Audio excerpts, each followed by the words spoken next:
ओम शांति।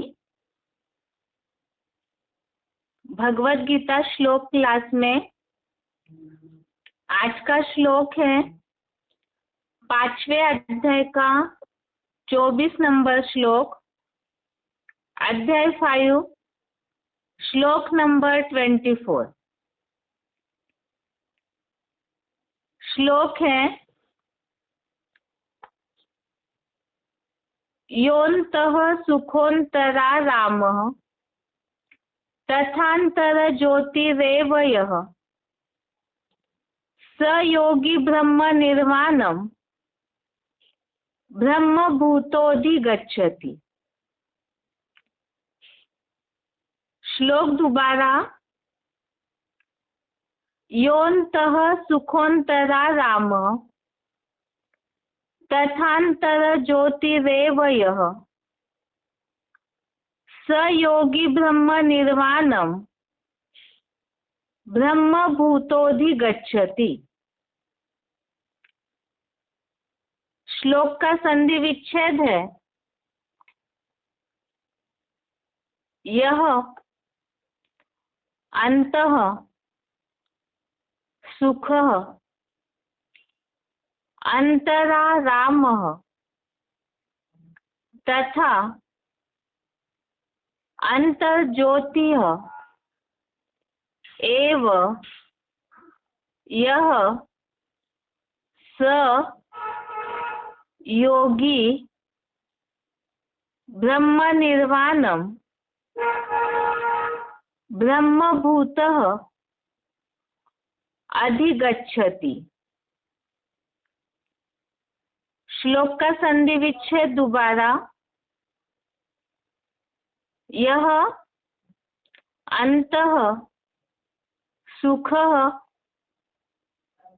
अन्तरा रामः तथा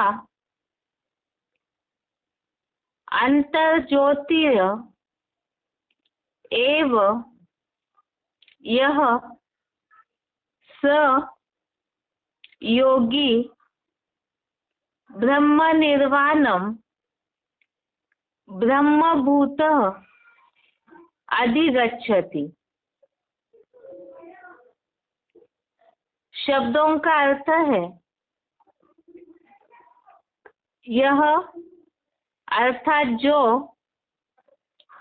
अंतः अर्थात अंदरूनी, सुखः अर्थात सुखमय है,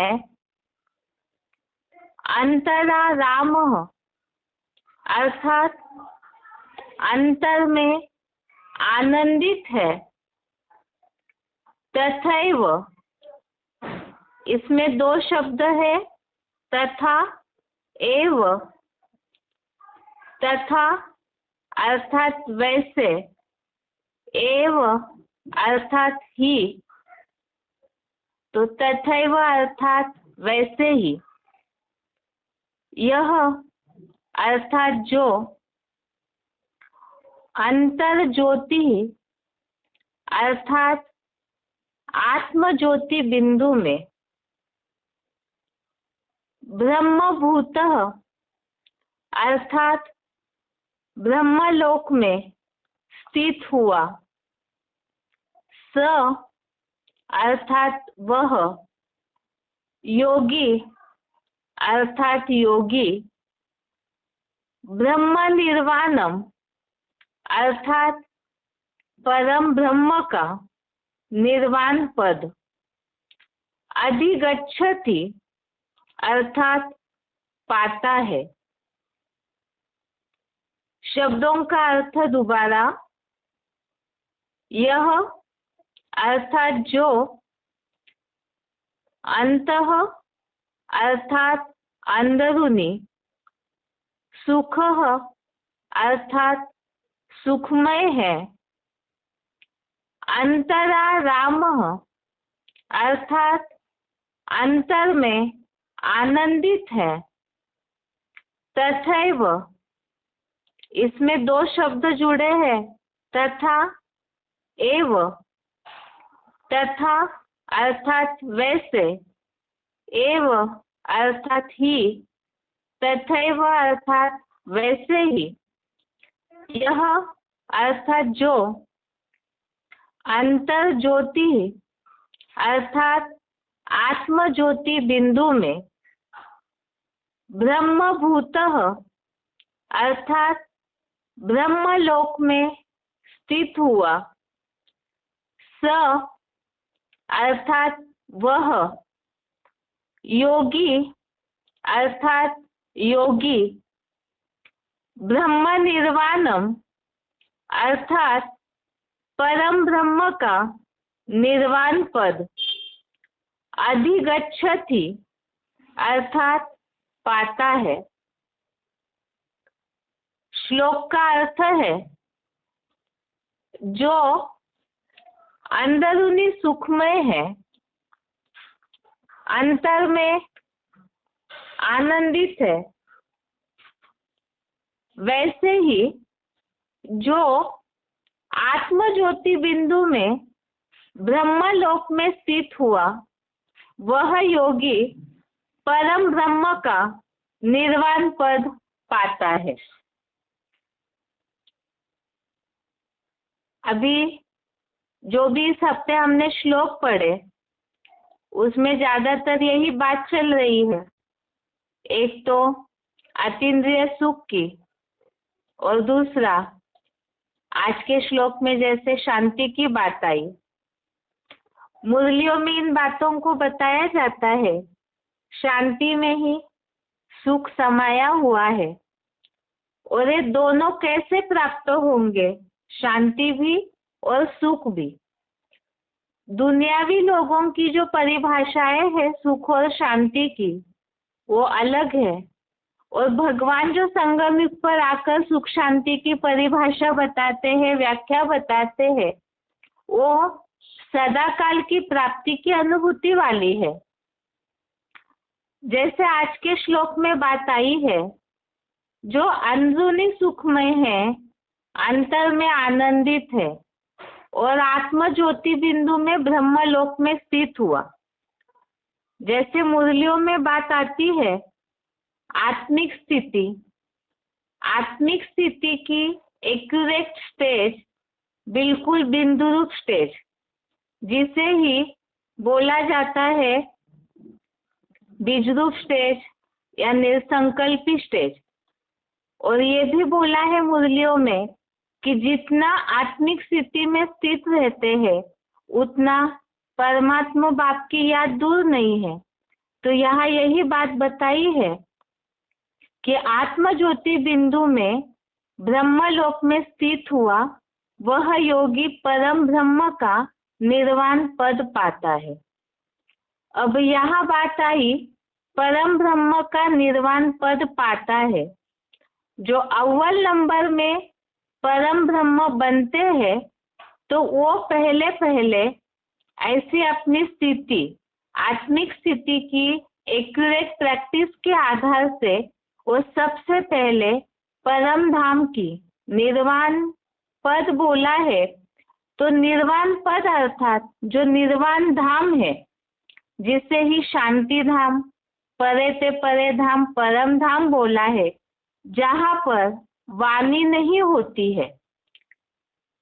दुनिया में लोग ऐसे कहते हैं अनेक गुरुओं के लिए कि वो पार निर्वाण गए, वास्तव में वो उस बात का अर्थ नहीं जानते। यहाँ निर्वाण पद अर्थात वाणी से रहित होना, बिल्कुल स्वीट साइलेंस की स्टेज जिसे मुरलियों में बाबा बोलते हैं। तो वो स्थिति तभी बनेगी जब आत्मिक स्थिति, बीजरूप स्टेज, निर्संकल्पी स्टेज की एक्यूरेट प्रैक्टिस होगी। तो आत्मिक स्थिति के आधार से परमात्मा बाप की याद भी उतनी एक्यूरेट होगी, और उसी आधार से परम पिता, सुप्रीम सोल शिव, वो जैसे सदैव परम धाम वासी निर्संकल्पी स्टेज वाले, तो उनकी याद में जितनी एकाग्रता से जुड़े हुए होंगे तो उतना ही वो निर्वाण पद के अधिकारी बन जाते हैं। अब दूसरी बात है कि यहाँ निर्वाण पद की प्राप्ति की बात है, तो कैसे प्राप्त होगा? बेसिक ब्राह्मणों की दुनिया में तो ये समझा जाता है कि परम धाम में, जो जड़ परम धाम है, वहां पहुंचने की बात। लेकिन मुरलियों में तो शिव बाबा ने बोला है, तुम बच्चों को इस सृष्टि पर ही परम धाम को उतार लाना है। क्योंकि जब तक पुरुषार्थी जीवन में यहाँ ही साकार में ऐसी निसंकल्पी स्टेज, बीजरूप स्टेज, परम धाम की, वाणी से परे की निर्वाण स्टेज जब तक यहाँ पुरुषार्थ से नहीं प्राप्त की है, वैसी स्थिति नहीं बनाई है, तब तक उस परम धाम में भी शिव बाबा वापिस नहीं ले जाएंगे। तो यहाँ ही इस सृष्टि पर पहले परम धाम को उतारने की बात है, और उसमें जो पहले अव्वल नंबर जाता है वो परम ब्रह्म है। और उस परम ब्रह्म को जो जितना याद करेंगे, जितना योग लगाएंगे, बुद्धि से उससे जुड़े रहेंगे, तो उतना ही वो आत्माएं नंबरवार पुरुषार्थानुसार ऐसे निर्वाण पद की स्थिति बनाने के, ऐसे नंबरवार स्थिति अपनी बना लेते हैं, प्राप्त कर लेते हैं। इस श्लोक का क्लैरिफिकेशन सहित अर्थ देखते हैं।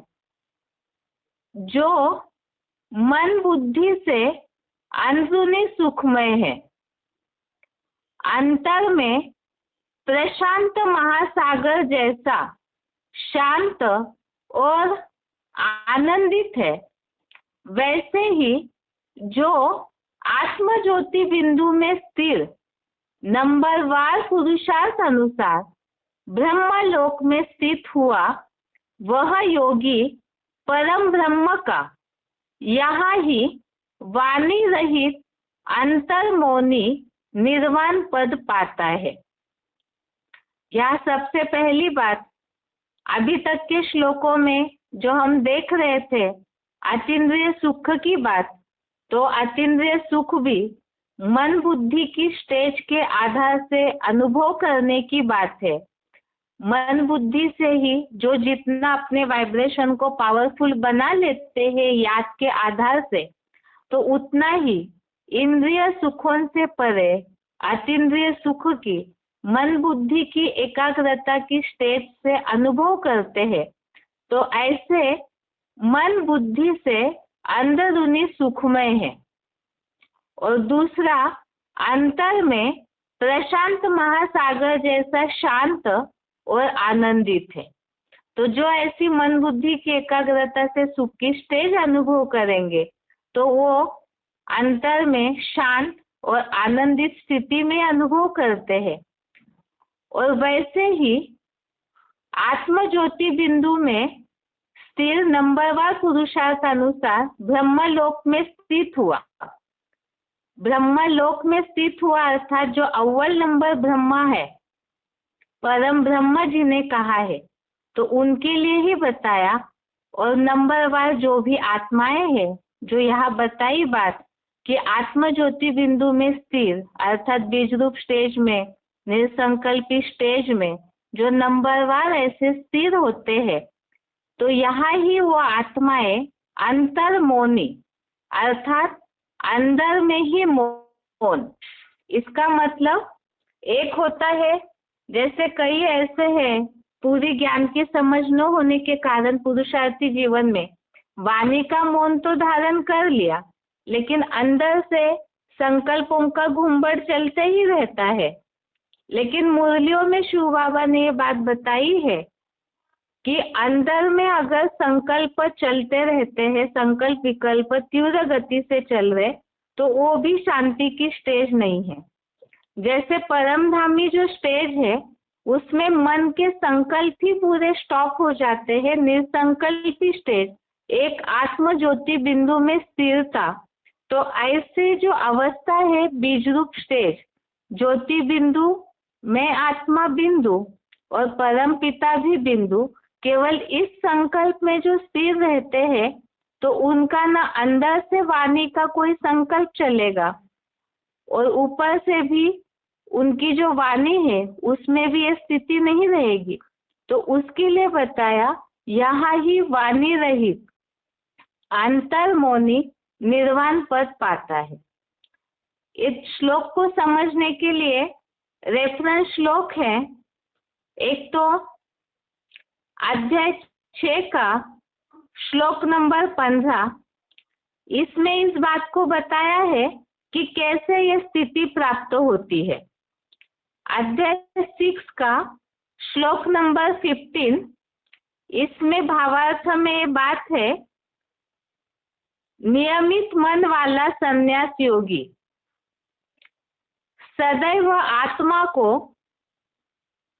मुझ शिव ज्योति में जोड़ता हुआ मेरे में स्थित सदा असीम निर्वाण धाम की परम शांति को नंबरवार पुरुषार्थ अनुसार अति शीघ्र ही पा लेता है। तो ऐसी परम धाम की या निर्वाण धाम की स्टेज को, परम शांति को प्राप्त करने के लिए इस श्लोक में बताया कि जो आत्मा को परमात्मा से जोड़ते हैं, अर्थात सहज भाषा में है याद। याद से जो जितना शिव बाबा से जुड़े हुए रहते हैं, तो वो आत्मिक स्थिति से परमात्मा की याद दूर नहीं है। और परमात्मा, परम पिता, शिव सुप्रीम सोल जैसे निसंकल्पी है, शांति स्टेज वाले हैं, तो वो निसंकल्पी स्टेज की अर्थात ही परम शांति की निर्वाण धाम की अनुभूति या वैसी स्थिति को प्राप्त करते हैं। ऐसे ही अध्याय 2 का श्लोक नंबर 72, अध्याय 2 श्लोक नंबर 72, इसमें भी ये श्लोक हम पढ़ चुके हैं। इसमें भी निर्वाण धाम की स्थिति प्राप्त करने की बात आई कि ये जो निर्वाण धाम की या तो जो निसंकल्पी ऐसी स्टेज है, ये बताया यह परम ब्रह्म, परम ईश्वर से उत्पन्न सर्वोत्कृष्ट अव्यक्त और अविनाशी अवस्था है। इसे प्राप्त करके योगी मनुष्य किसी व्यक्ति या वस्तु के मोह में नहीं पड़ता और कल्पांत में महाविनाश की महामृत्यु में भी इस अव्यक्त और अविनाशी स्थिति में स्थिर होकर परम ब्रह्म के निर्वाण धाम को पाता है। तो इसमें बात बताई, एक तो मोह में नहीं पड़ता, और शिव बाबा ने लास्ट पुरुषार्थ बताया है, सभी के लिए एक ही पुरुषार्थ है, नष्ट मोह स्मृति लब्धा। व्यक्ति हो, वस्तु हो, देह, देह के संबंधी, देह के पदार्थ, इस देह की दुनिया से ही जो निर्मोही बन जाते हैं, अपनी आसक्ति को पूरा ही हटाते हैं, तो मुक्त अवस्था अर्थात ही शांति की अवस्था है। और जो ऐसी स्थिति बना लेते हैं तो वो निर्वाण धाम को पा लेते हैं। और अभी तक की मुरलियों में तो हमने इस बात को समझा है कि परम धाम को तुम बच्चों को इसी सृष्टि पर उतारना है। इस सृष्टि पर उतारना अर्थात ही पुरुषार्थी जीवन में ही आत्मिक स्थिति और शिव बाबा की एग्जैक्ट याद और जो पुरुषार्थ बताया निर्मोही पने का, उस आधार से यहाँ ही परम धाम की स्थिति की, शांति की स्थिति की अनुभूति करनी है। ये श्लोक का अर्थ है, इसका उच्चारण सुनते हैं और अच्छे से समझने के लिए शिव बाबा ने मुरलियों में बताए हुए पॉइंट्स।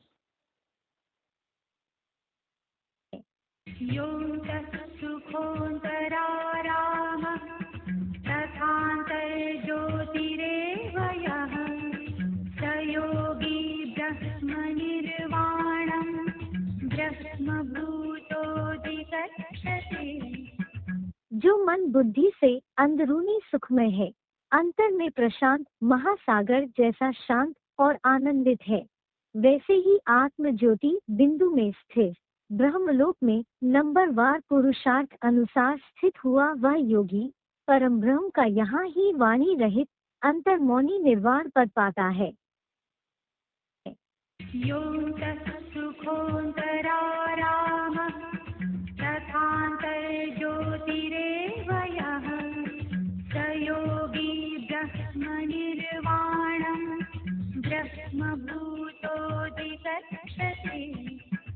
जो मन बुद्धि से अंदरूनी सुखमय है, अंतर में प्रशांत महासागर जैसा शांत और आनंदित है, वैसे ही आत्म ज्योति बिंदु में स्थिर ब्रह्मलोक में नंबरवार पुरुषार्थ अनुसार स्थित हुआ वह योगी परम ब्रह्म का यहाँ ही वाणी रहित अंतर्मौनी निर्वाण पर पाता है। अभी आगे है वार्तालाप नंबर 1228, डिस्कशन नंबर 1228, 52 मिनट के बाद से लिया हुआ पॉइंट है। आत्मिक स्थिति के आधार से परम धाम को इस सृष्टि पर उतारना है।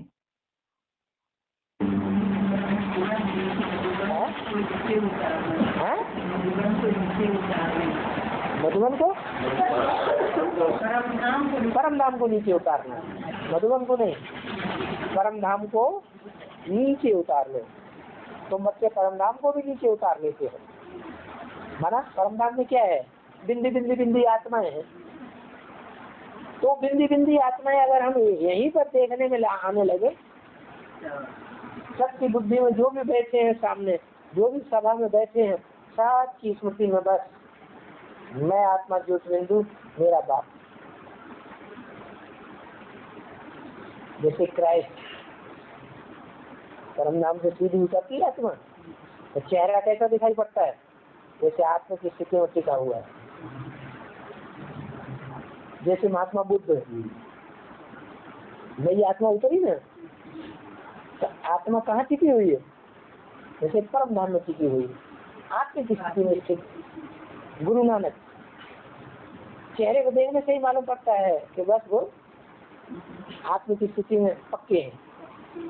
तो ऐसे ही हम लोगों की भी ऐसी प्रैक्टिस करते करते अवस्था बन जाए, क्या दुनिया में कैसी भी हलचल होती रहे, लेकिन हमारी अवस्था नीचे ऊपर न हो, आत्मा की स्थिति में स्थिर। तो परम नाम हो गए। अब परम नाम ऐसा कहाँ बनेगा? इस दुनिया में तो बन नहीं सकता। क्या कहाँ बनेगा? इसका स्थान निश्चित है। जहाँ से इस ज्ञान की शुरुआत हुई है वहीं से बनेगा। कहाँ से शुरुआत हुई? 1947 में ब्रह्मा बाबा ने, शिव बाबा ने प्रवेश करके जब से वाणी चलाना शुरू की, तो उसका स्थायी रूप माउंट आबू में आके बना ना। वहीं से ब्रह्म वाक्य शुरू हुए और वो ब्रह्म वाक्य अब विस्तार को पाते जा रहे हैं। वो ज्ञान विस्तार को जा रहा है। विस्तार को जाते जाते एक एक पत्ते की प्रख्याति हो जाए। 500 करोड़ पत्तों का पार्ट खुलने लगे।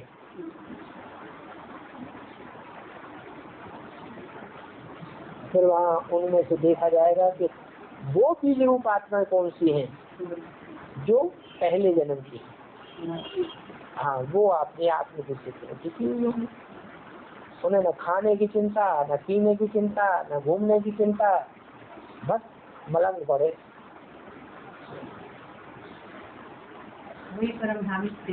पहाड़ को पीठ कुर्सी बना देंगे। उन्हें गद्दों की जरूरत नहीं, तकिए की जरूरत नहीं। भी तुम बैठ ही नहीं पाते। बाबा के शरीर बल कैसा भी हो, आत्मा आत्मा पावर हो, ऐसी भी स्टेज आएगी।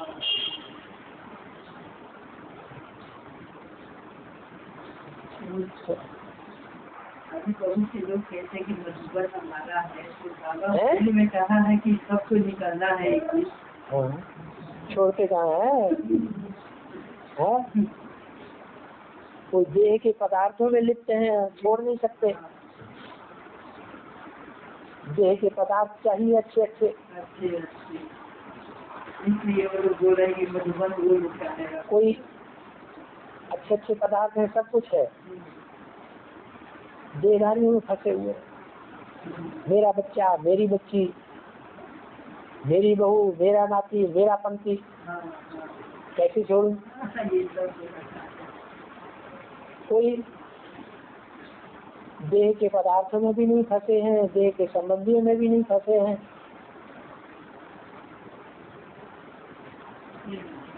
हाँ? नहीं, सोने की जिंदगी में बन गए। दीदी दादी को हम कैसे छोड़े? अरे हम तो 7 साल से चल रहे हैं, जिनके साथ चले हैं, और हमें दूसरा नहीं चाहिए। भगवान भी मिल जाए तो हमें नहीं चाहिए।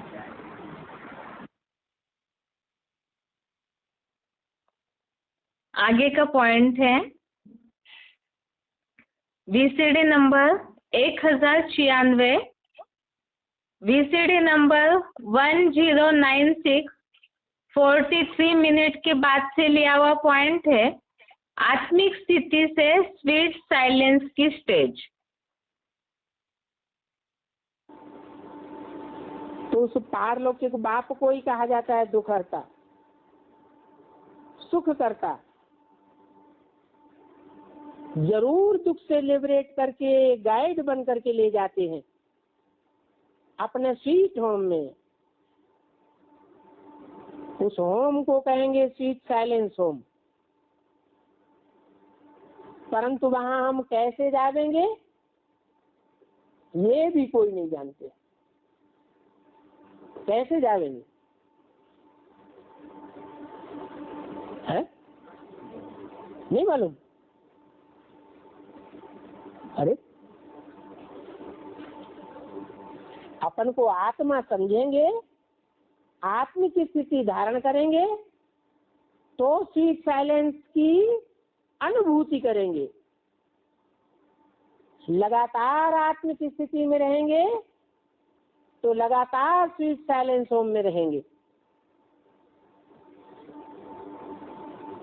दुनिया में तो न कोई रचयिता को जानते हैं, न रचना के आदि मध्यंत को जानते हैं। तुम जानते हो कि हमारा बाबा अपने निर्वाण धाम में ले जाने के लिए आया हुआ है।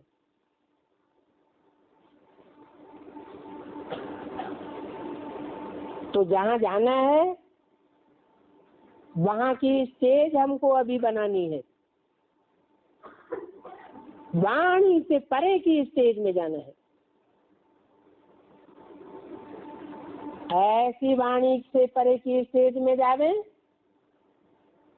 कि कोई कितना भी विरोधी बातें बोलता रहे, ग्लानि करता रहे, परंतु हम अपनी मस्ती में मस्त रहे, एक कान से सुने और दूसरे कान से निकालते रहे। वाणी का हमारे ऊपर कोई असर न पड़े। Hear no evil. अगर कोई ने इविल बोला भी तो अपने मुंह से टाक नो इविल, उसका कोई प्रत्युत्तर नहीं देना है। सी नो इविल। आत्म की स्थिति में स्थित रहेंगे तो हल्के फुल्के बने रहेंगे।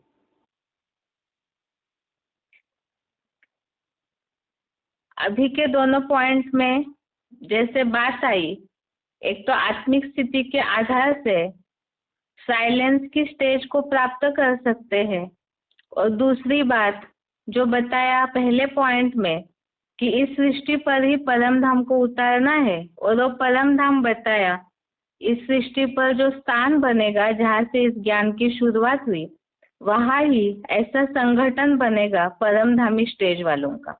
आगे का पॉइंट है वार्तालाप नंबर 1264, डिस्कशन नंबर 1264, 39 मिनट के बाद से लिया हुआ पॉइंट है परम ब्रह्म ही सृष्टि का चैतन्य परम धाम और निर्वाण धाम। हाँ बाबा एक खाना पूछ रहे हैं बाबा को याद करना परम धाम नहीं है, तो कैसे परम धाम में याद करेंगे? कैसे परम धाम मालूम नहीं है कहाँ है? ही पता है कि नहीं कि परम धाम है कहाँ है? मालूम है? मालूम है क्या है? कहाँ है? जहाँ बाबा बैठे वहाँ परम धाम, और बाबा यहाँ से उठ जाए तो परम धाम भी उठ जाएगा साथ साथ में। परम धाम स्टेज, परम धाम की स्टेज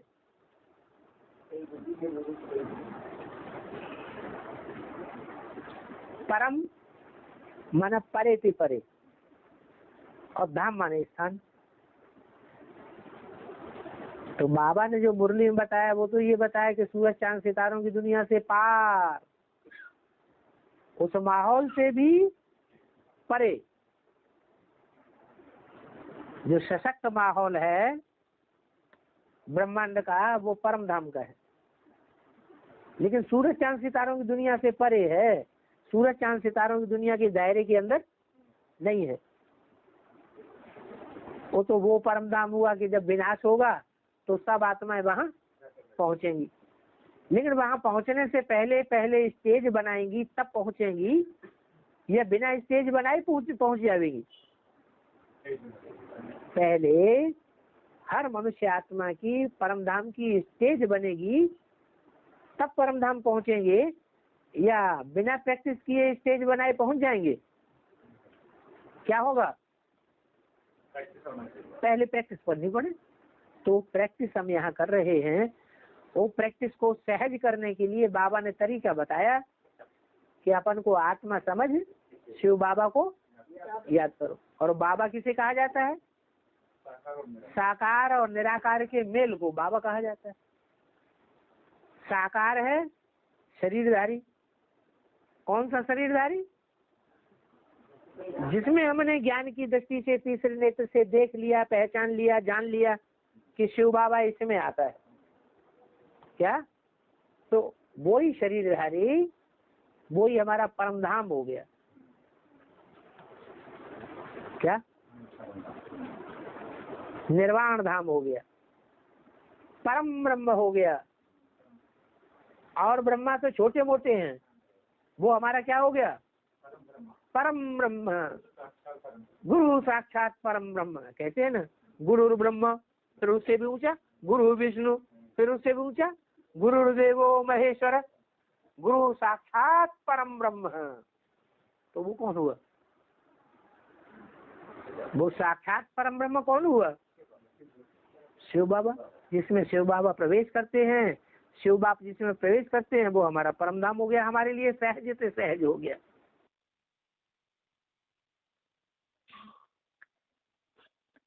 आगे का पॉइंट है वार्तालाप नंबर 52, वार्तालाप नंबर 52 20 मिनट के बाद से लिया हुआ पॉइंट है। निसंकल्प स्टेज अर्थात ही परम धाम की स्टेज।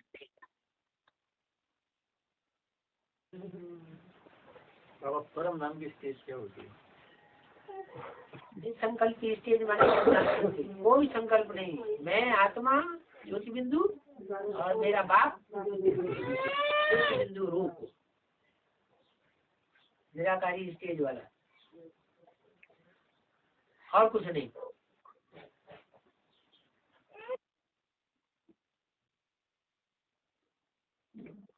आगे का पॉइंट है VCD number 2736, VCD number 2736 24 minute के बाद से लिया हुआ पॉइंट है। आसक्ति हटेगी तभी शांति की स्टेज अनुभव होगी। बेहद का सुख बेहद के बाप से लेने के लिए तो बुद्धि में बात पक्की बैठ जानी चाहिए कि अब हम तो मुक्त ही हो करके रहेंगे। अब हम कोई में फंसने वाले नहीं है। कोई में माने किधर है? कोई पदार्थ में फंसने वाले नहीं है, है? पदार्थों कभी याद आती है ना, नहीं याद आती? अरे कोई बैंगन खाता होगा, सब्जी बड़ी अच्छी लगती होगी तो खाता रहेगा, है? बार बार बना के खाएगा, नहीं खाएगा? हाँ खाएगा, दूसरों को भी खिलाएगा। तो बताया ये फिर आसक्ति हो गई ना चीज की, ये भी तो चीज है ना। हाँ, तो कहेंगे छुटकारा हुआ है? छुटकारा तो नहीं हुआ, छुटकारा ही नहीं हुआ माने मुक्ति नहीं हुई। हाँ, तो वो मुक्ति हो जाए, मन बुद्धि बार बार उधर न भागे। और मन बुद्धि भागती है तो फिर इंद्रिया भी चाहती, मुख चाहता है जल्दी से खाने को मिले, बढ़िया बढ़िया बनवाए लूं और मजा आएगा। तो मुक्ति हुई? क्या कहेंगे, मुक्ति तो नहीं हुई। तो फिर अब समझ तो गए कि मुक्ति किसको कहा जाता है? वस्तुओं से मुक्ति हो जाए, व्यक्तियों से मुक्ति हो जाए, संबंधियों से मुक्ति हो जाए, और जो संपर्क संसर्ग में आने वाली आत्माएं हैं उनकी भी याद न आए, उनसे भी मन बुद्धि मुक्त हो जाए, इंद्रियां भी मुक्त हो जाए, तो सब तरफ से मुक्ति हो जाएगी तो शांति आएगी या नहीं आएगी? आत्मा शांत स्वरूप अनुभव करे है। और शांत स्वरूप का जो बड़े से बड़ा घर है वो तो तुम्हें पता चल गया है? कहाँ है शांति धाम है? कहाँ है शांति धाम?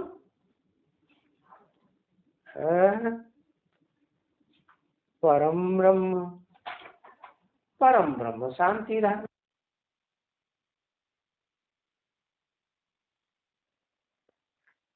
अभी तक के पॉइंट में जैसे हमने समझा, आसक्ति हटेगी तभी शांति की अनुभूति होगी। जो दूसरे अध्याय का 72 श्लोक हमने रेफरेंस में समझा था कि जितना वस्तु व्यक्ति के मोह में नहीं पड़ते हैं तो मुक्त अवस्था की अनुभूति, परम धाम, उसे ही मुक्ति धाम भी कहा जाता है। तो मुक्त अवस्था की अनुभूति होने के लिए आसक्ति हटाना जरूरी है। और इसके 2 पॉइंट्स में पहले बात हमने समझी, एक तो इस सृष्टि का चैतन्य परम धाम जो सुप्रीम सोल का मुकर्रर अर्थ है वही परम ब्रह्म है, और उसके अलावा निसंकल्पी स्टेज जितनी बनेगी उतनी ही परम धाम की स्टेज की अनुभूति होगी। आगे का पॉइंट है VCD number 2736, VCD number 2736 43 minute के बाद से लिया हुआ पॉइंट है। बीज रूप स्टेज में वाणी की दरकार नहीं है। तो कहा जाता है वाणी से परे की स्टेज हो जाए। वो स्टेज तब बनेगी जब मन इतना पावरफुल बन जाए कि मन एकाग्र हो जाए। 8 घंटे की बीज रूप स्टेज में जब स्थिर होगा, मन एकाग्र होगा, तो उसमें इतनी पावर आ जाएगी कि ज्यादा या कम बोल बोल करने की दरकार ही नहीं पड़ेगी। यहाँ से संकल्प किया और जिसके प्रति संकल्प किया उसी आत्मा के चेहरे को 1 सेकंड याद किया और बिंदु को याद किया और उसके पास बस बेतार का तार वायरलेस पहुंच भी जाएगा और उससे वापस भी जवाब आ जाएगा। वो तब आ जाएगा कि जिसको किया वो बाप समान बना हो। क्या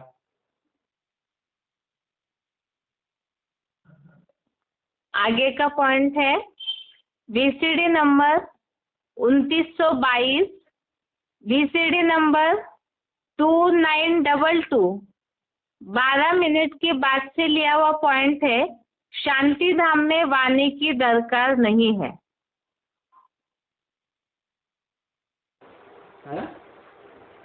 शांति मिले तो सबसे ऊंची चीज है शांति। तो बाप है ही सदा काल का रहने वाला शांति धाम। कौन सा बाप? आत्माओं का बाप आत्मलोक से आता है, वहां शांति ही शांति। और इस सृष्टि पर आता है तो भी क्या शांत में ही रहता है या अशांत होता है? शांति धाम में ही सदा अनुभव करता है। तो शांति धाम बनाता है? इस दुनिया को क्या बनाता है? शांति धाम बनाता है कि नहीं? और उसके लिए तुम बच्चों को बोलता है, क्या कहता है? बच्चे, जहाँ शांति धाम से मैं आया हूँ वो शांति धाम क्या करो?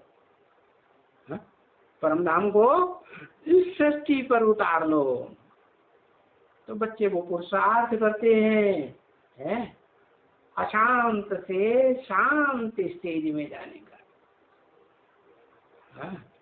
जो आत्मा की चाहना है एवरलास्टिंग चाहना, शांति मिले।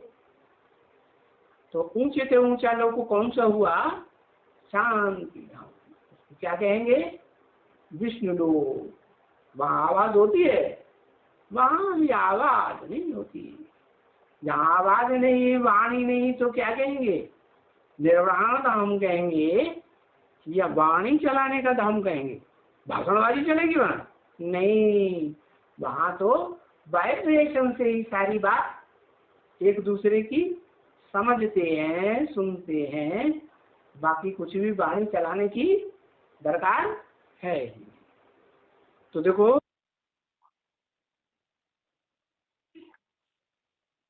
अभी तक के पॉइंट में जैसे बात आई कि इस सृष्टि पर जहाँ परम धाम की स्टेज ऐसी उतर जाती है, जो बताया विष्णु लोक, तो ऐसे स्थान पर बताया वहाँ वाणी की दरकार नहीं। और ऐसी निर्वाण पद, निर्वाण धाम की स्टेज को लाने के लिए अभी तक के टोटल पॉइंट में हमने समझा, एक तो निसंकल्पी स्टेज, दूसरा आत्मिक स्थिति, और तीसरा बताया इस सृष्टि का जो चैतन्य परम धाम है, परम ब्रह्म, जो निर्वाण धाम की स्टेज को प्राप्त करते हैं, उनमें पूरा अपने बुद्धियों को जोड़ना। अभी आगे श्लोक संबंधित मुरली पॉइंट है।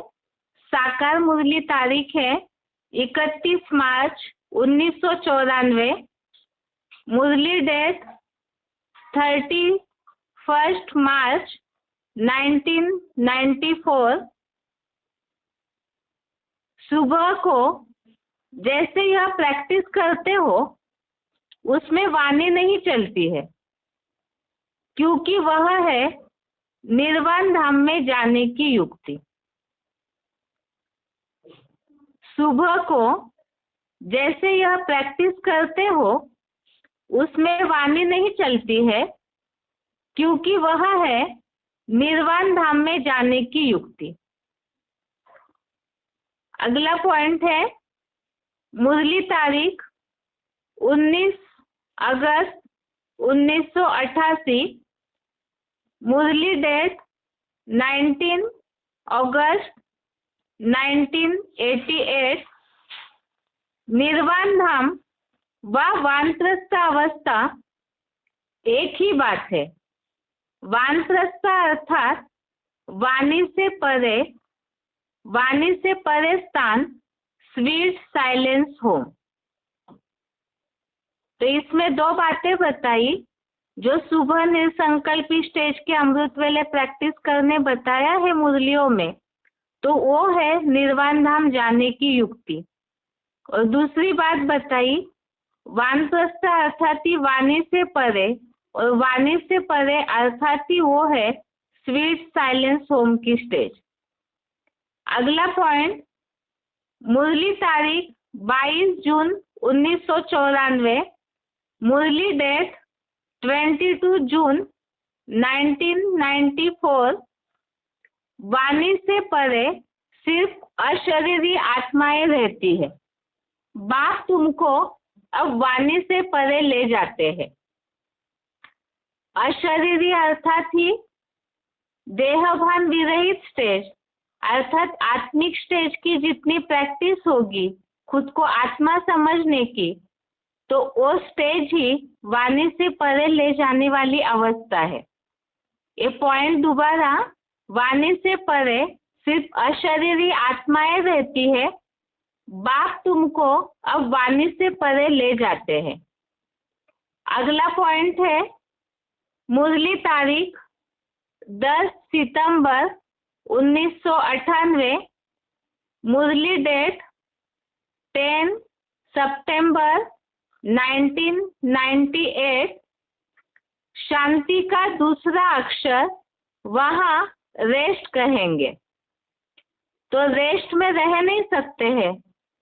सच्ची रेस्ट तब है जब हम निर्वाण धाम में रहते हैं, वहां चुप रहते हैं। शांति का दूसरा अक्षर वहां रेस्ट कहेंगे। यहाँ तो रेस्ट में रह नहीं सकते हैं। सच्ची रेस्ट तब है जब हम निर्वाण धाम में रहते हैं, वहां चुप रहते हैं। तो निर्वाण धाम को समझ लिया हमने। वाणी से परे की स्टेज वही शांति की स्टेज है, और ये शांति की स्टेज है रेस्ट अर्थात आराम की स्टेज है।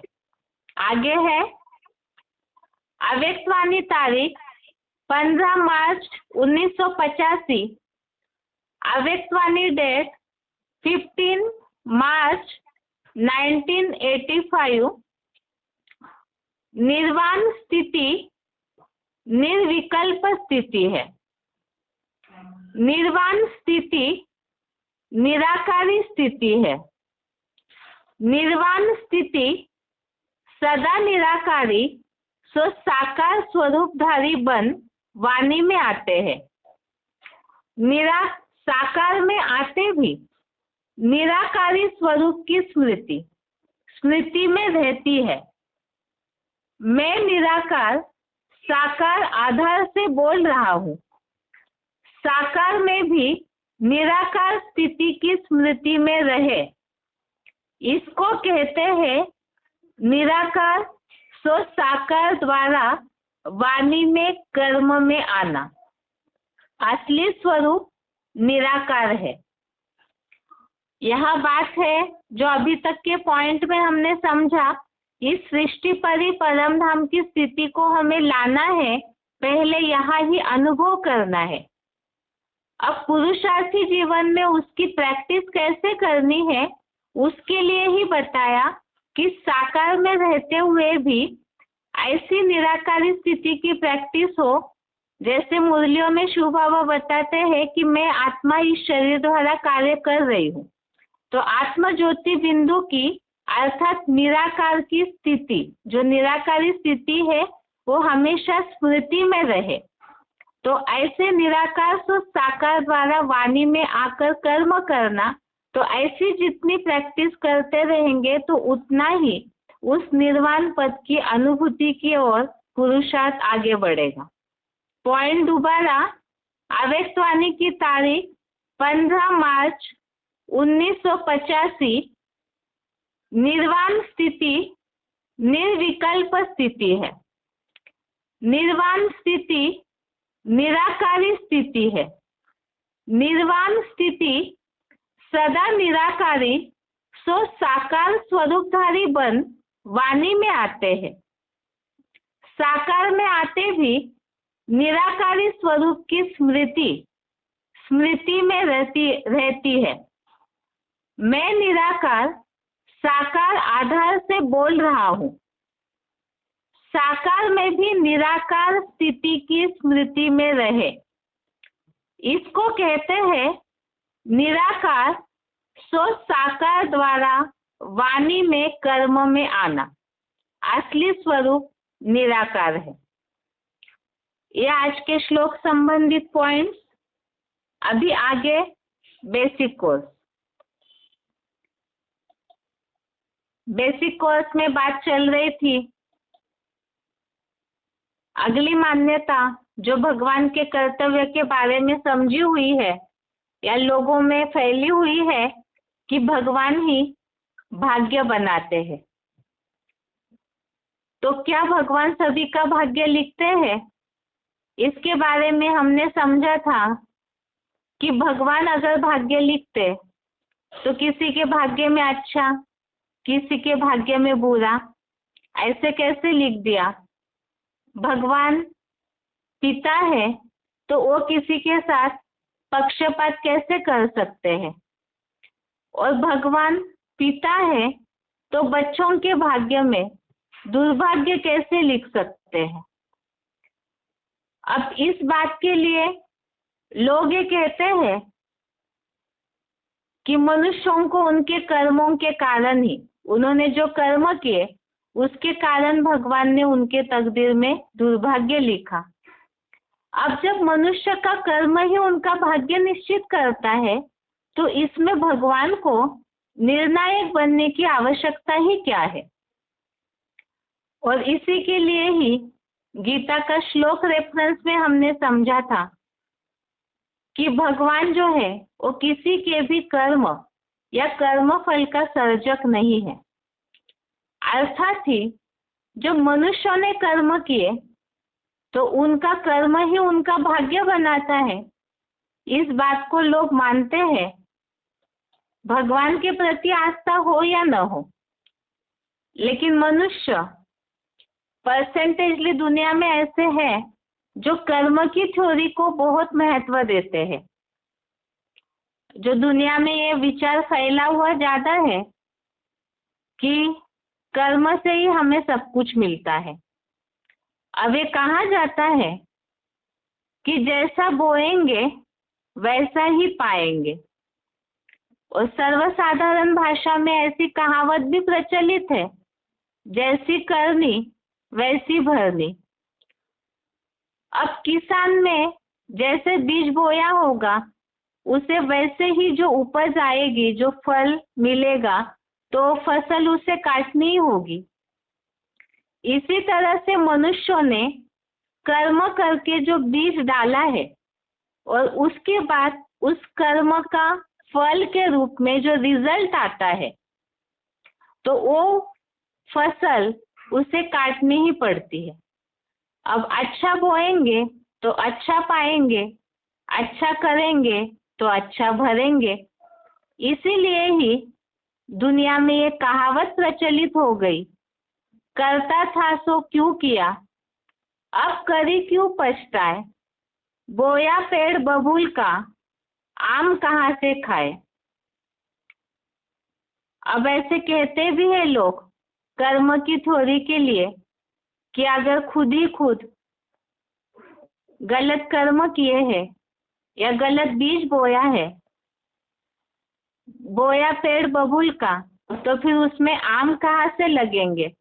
तो ये कर्म की थ्योरी है, जैसा बीज वैसा फल होगा। और जिन्होंने जैसे किया है उनको वो फल भाग्य अथवा दुर्भाग्य के रूप में, सुख या दुख की प्राप्ति के रूप में भोगना ही पड़ता है।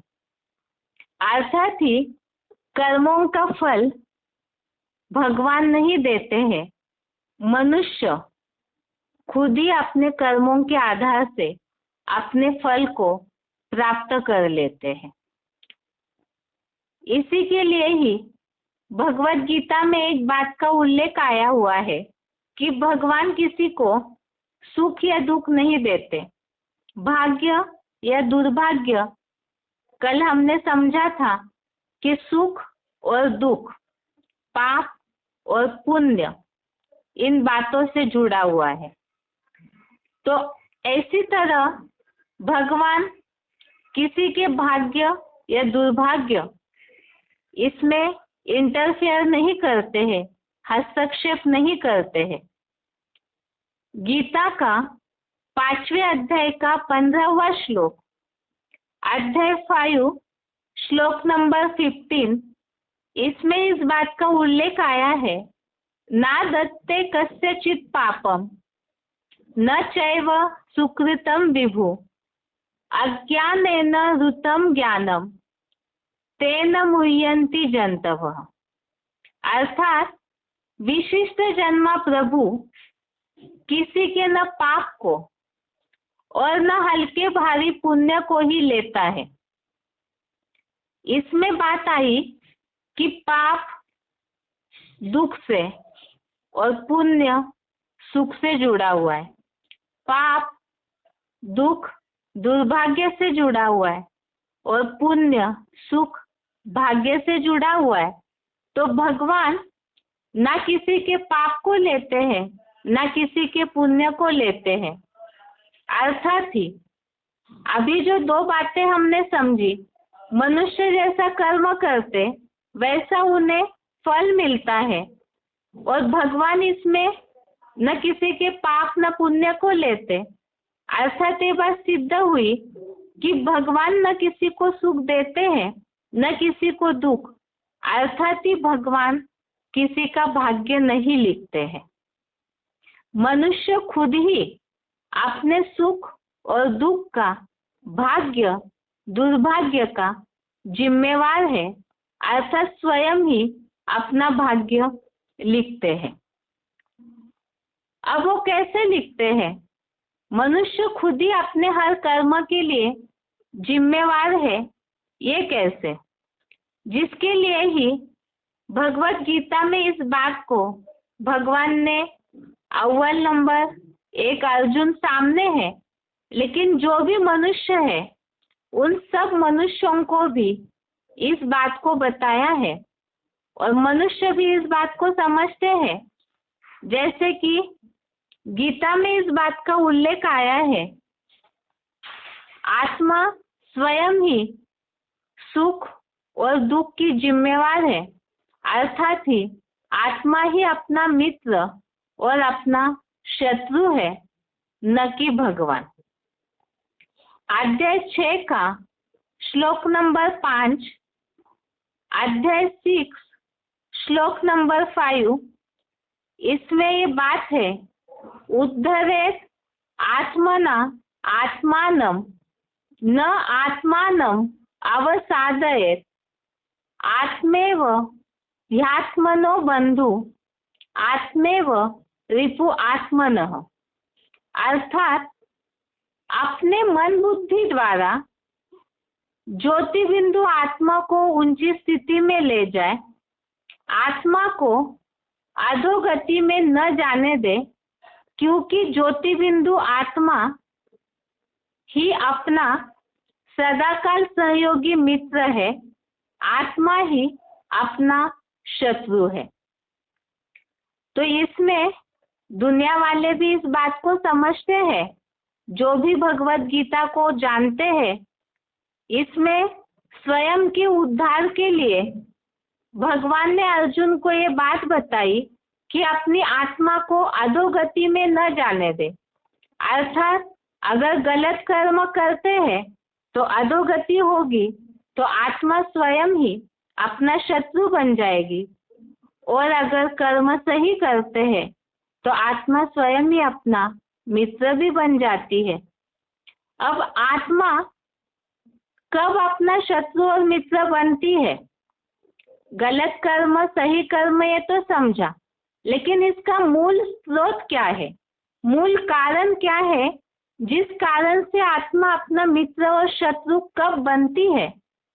उसके बारे में भी भगवत गीता में ही अध्याय 6 का श्लोक नंबर 6, अध्याय 6 श्लोक नंबर 6, इसमें इस बात का उल्लेख आया है कि कौन सी ऐसी स्थिति है जब आत्मा अपना मित्र और शत्रु बनती है। ये श्लोक है, बंधुः आत्मा आत्मनः तस्य एन आत्मेव आत्मना जितः अनात्मनः तु शत्रुत्वे वर्तेत आत्मेव शत्रुवत्। अर्थात जिसने अपनी मन बुद्धि द्वारा ज्योति बिंदु आत्मा को जीता है, उसकी आत्मा ही मन जीत होने से अपना मित्र है, दूसरा मित्र शत्रु नहीं। किंतु अनात्मस्थ देह भानी की चंचल मन वाली क्षीण बुद्धि आत्मा ही शत्रु की तरह शत्रुता करने में तत्पर रहती है। तो यहाँ आत्मा कब शत्रु बनती है उसका मूल कारण बताया, चंचल मन वाली क्षीण बुद्धि। देहभान के कारण, दैहिक इच्छाओं के कारण मन चंचल होता है, बुद्धि को हर लेता है। जो हमने आत्मा के लेसन में इस बात को समझा था कि जब बुद्धि को भी खींच लेता है मन अपनी इंद्रियों के सुखों के लिए, तब वो आत्मा शत्रु की तरह अपने लिए ही शत्रुता करने में तत्पर रहती है। जो दुनिया वाले इस बात को, जो गीता को समझते हैं, वो समझते हैं कि जो मन को नियंत्रित नहीं करते हैं उनके लिए वह शत्रु के समान कार्य करता है। और अगर मन बुद्धि द्वारा, जिन्होंने अपने मन बुद्धि को जीत लिया है, मन की इच्छाओं को, इंद्रियों के सुखों को कंट्रोल कर लिया है, तो वो मनजित होने के कारण अपने लिए मित्र है। तो यहाँ मूल आधार है कर्मों का मन और बुद्धि की कंट्रोलिंग पावर, अर्थात ही जिस आधार से मन बुद्धि अपना विचार करेगी, निर्णय लेगी और उस अनुसार जो कर्म करती है, उस कर्म का ही फल उन्हें भाग्य या दुर्भाग्य के रूप में मिलता है। और इसी के लिए कहा जाता है, मुट्ठी में है तकदीर तुम्हारी। अब जैसा कर्म करेंगे उसके फल की प्राप्ति होगी, और उसी के लिए ही कर्म हाथों से किए जाते हैं। लेकिन हाथों से कर्म करने के लिए मन और बुद्धि की विचार शक्ति में इतनी दृढ़ता हो, जो अपने लिए शत्रु बनना या मित्र बनना ये स्वयं व्यक्ति के ऊपर, मनुष्य के ऊपर ही निर्भर है। तो आज की बातों से हमने इस बात को समझा है कि भगवान किसी के भी भाग्य दुर्भाग्य का जिम्मेवार नहीं है, ना ही सुख दुख का जिम्मेवार है, बल्कि मनुष्यों के कर्म ही और मनुष्यों की मन बुद्धि की विचारधारा ही उनके लिए भाग्य या दुर्भाग्य निहित करती है। अब जब मनुष्य ही अपना भाग्य दुर्भाग्य बनाता है, ये बात सिद्ध हो गई, तो फिर भगवान को भाग्य विधाता क्यों कहा गया है? जब भगवान का मनुष्यों के कर्मों में, सुख दुख में कोई पार्टी नहीं है, तो भगवान को भाग्य विधाता के नाम से क्यों जाना जाता है, क्यों माना जाता है? इसे हम कल के क्लास में देखते हैं। आज के लिए गीता क्लास यहाँ तक ही। ओम शांति।